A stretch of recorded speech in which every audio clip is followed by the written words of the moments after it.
السلام علیکم. Welcome to my channel Novelistic. وہ میرا صاحباں قسط نمبر 4.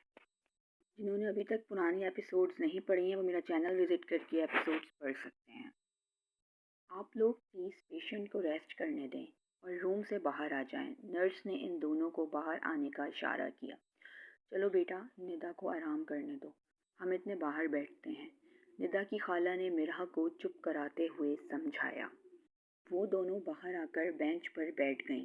مرحا کی آنکھوں میں اب بھی آنسو تھے.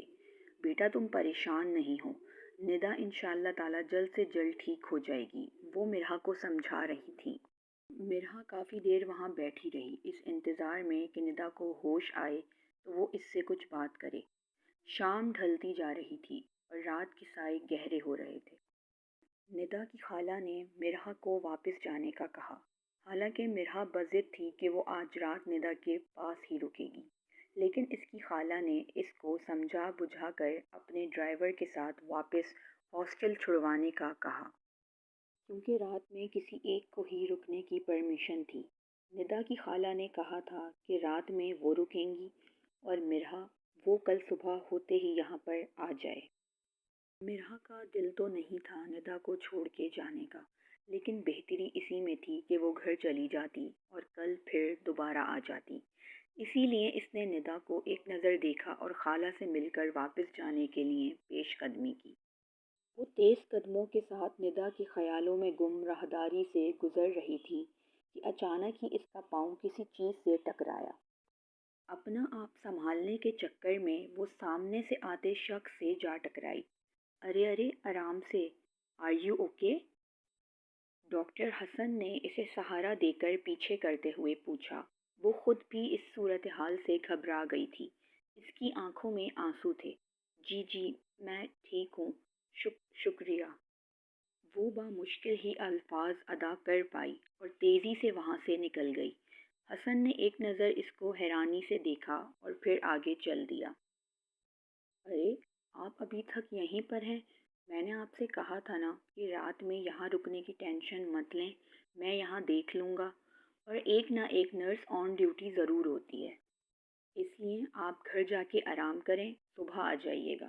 ڈاکٹر حسن نے جیسے ہی روم میں ختیجہ کو دیکھا وہ ان سے مخاطب ہوا. نہیں بیٹا، یہ میری بھانجی نہیں، میری بیٹی سے بڑھ کر ہے، اور میں اس کو اس حالت میں چھوڑ کے گھر واپس جا کر سکون کی نیند نہیں سو سکتی.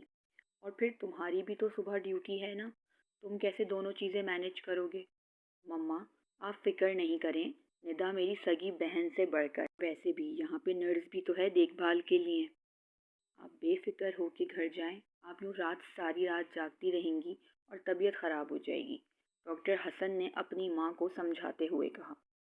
ڈاکٹر حسن اس ہاسپٹل کے ایک نامور ڈاکٹر تھے جنہیں اس اسپتال کو جوائن کیے ہوئے تقریباً 1 سال ہو گیا تھا، لیکن ان کی شہرت اس 1 سال میں بہت زیادہ بڑھ گئی تھی. وہ ایک نرم دل خوش مزاج ڈاکٹر تھے اور اس کے ساتھ ساتھ وہ ندا کے سگے خالہ زاد بھائی بھی تھے.